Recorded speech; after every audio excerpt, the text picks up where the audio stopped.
Bonjour à tous. Dans cette nouvelle vidéo, nous allons voir comment, grâce à une dimension personnalisée, nous allons pouvoir créer un rapport afin d'obtenir des statistiques sur l'utilisation de Varnish, à savoir les hits vs les miss.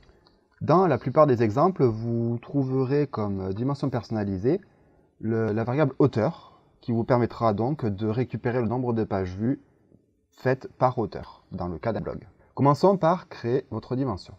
Donc une fois sur votre dashboard, allez sur la partie administration, puis définition personnalisée et dimension personnalisée. Il ne vous reste plus qu'à créer une nouvelle dimension, puis valider, en ayant sélectionné la portée hit. Vous verrez qu'il ne vous reste plus que 19 dimensions. Au total, Google autorise 20 dimensions qui peuvent être activées et désactivées, mais en aucun cas supprimées. Nous allons ensuite créer notre rapport. Donc, nous allons dans la partie personnalisation, rapport personnalisé et nouveau rapport. Nous donnons un nom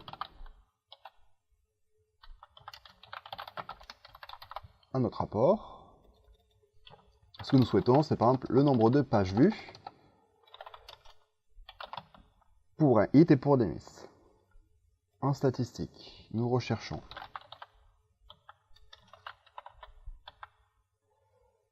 page vue qui est ici, et dans d'autres dimensions, nous allons sélectionner celle que nous venons de créer. Nous pouvons rajouter une deuxième dimension en dessous qui nous permettra par exemple d'identifier les pages qui auront soit un miss ou un hit. Hop, nous sélectionnons donc le page afin de répertorier les pages visitées par URI. Puis nous enregistrons. Nous allons voir qu'il va vous générer un rapport personnalisé avec les valeurs hit et miss. Si vous cliquez dessus, vous verrez l'ensemble des URL qui sont appelées. Ou en cas de miss, vous verrez toute une suite d'URL également. Et ce qui vous permettra éventuellement de faire une analyse et de vérifier pourquoi certaines URL sont en miss alors qu'elles devraient être en hit. Mais nous avons vu pour l'instant la création du rapport.